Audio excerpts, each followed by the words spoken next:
I'm sensing maging mahinahon. So, we have take it easy. So, speaking of lumabas, we also have the tower in either way. Maraming nag-aalala kayo masyado. Pasensya na sa disturbance. So, anyway, yun nga, baka nag-aalala kayo dahil nga sa tower moment. Pero lumabas actually siya na in either way. Okay, so, okay, don't wish for it to come is what I sense.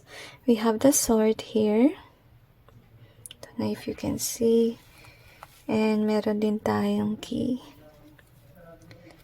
Pero kung sakali man may problema dumating, masusolusyonan nyo naman.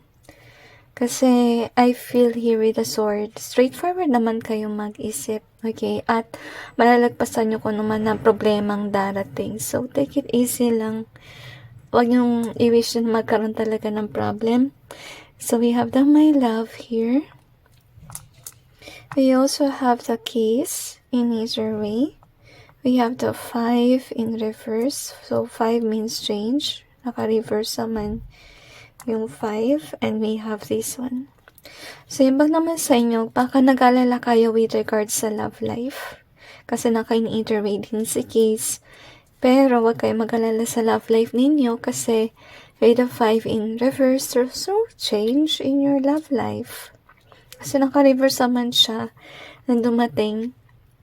So, we have the near in reverse.